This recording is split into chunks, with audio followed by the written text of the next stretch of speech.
Guys, nandito kami sa Flywheel Cars dito sa may San Agustin, City of San Fernando, Pampanga, para papagawa ko yung Diamond Graphene Plus.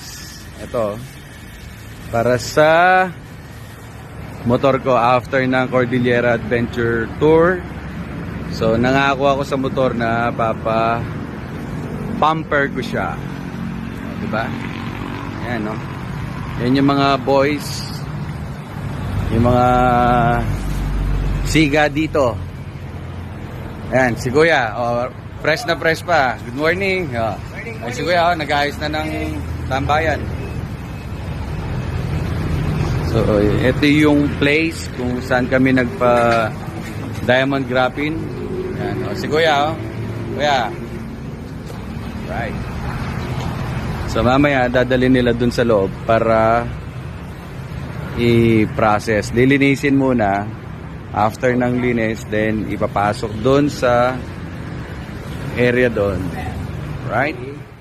Ito si Kuya Meng. Siya ang mag-explain at ng advantage ng Diamond. Ginawa natin sa unit niyo po sa Bistroman 1050 sa Diamond Graphene Plus. Advantage po nito sir, bali dalawa po siya. Yung nano ceramic na diamond coating nga po, plus po yung final layer na graphene coating, yung latest coating po ngayon na carbon base. Right. Bali doon po sir, paper serve po yung original tape po natin. Una po, detailing muna, tatanggalin po lahat natin ng mga light scratches, hairlines, mga minimal watermarks. Tapos po, bago po natin siya lagyan ng base layer diamond coating. Kaya po yung nano ceramic coating plus po yung graphene coating na carbon base. Okay. Doon po, heat resistance po siya. Hindi po mag-fade yung unit natin for 7 years. Lalo na po kung maganda yung pagkaka-maintenance sir. Okay. Tapos po yung glossy niya, yung tatagal po talaga siya, maglalast po talaga siya. Lalo na po yung pagkaka-maintenance. Sundan lang po natin sa